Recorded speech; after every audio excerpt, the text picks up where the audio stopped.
Investigators sharing more about the Kennesaw man who they say fired nearly 200 rounds towards the Centers for Disease Control and Prevention, killing DeKalb County police officer David Rose. The Georgia Bureau of Investigation sharing some of what it's uncovered from interviews and evidence at the home of Patrick Joseph White.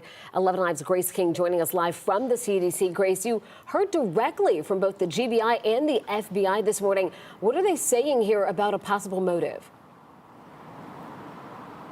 Well, the GBI says it found writings inside the suspect's home that detail his discontent for the COVID-19 vaccine, but didn't have any kind of threat. They're working to figure out what changed on Friday that led to an attack here at the CDC. On Tuesday, the Georgia Bureau of Investigation releasing this photo of Patrick Joseph White, a 30-year-old from Kennesaw who they say fired hundreds of shots at the Centers for Disease Control, killing DeKalb County officer David Rose. His sacrifice will never be forgotten, and his commitment to protecting others is a profound testament to the very best of the law enforcement profession. White then died by suicide, special agents say.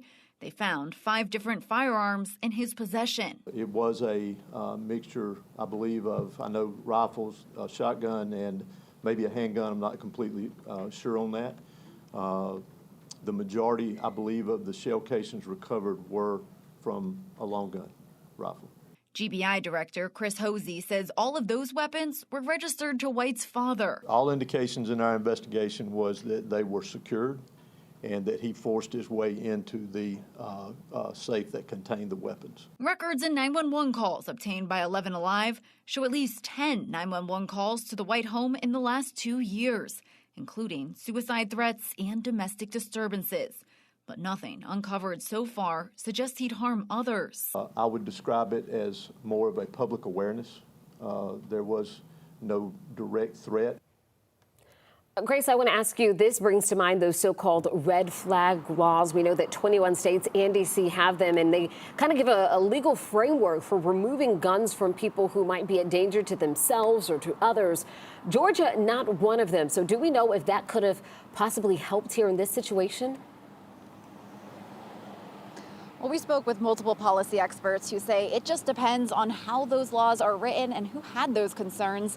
Some versions only allow for the removal of firearms of that person in danger, while others allow for the removal of all firearms in the house. In this case, the GBI says the suspect accessed his dad's locker with his dad's guns, and that's how he was able to get those firearms. In DeKalb County, Grace King, 11 Alive News.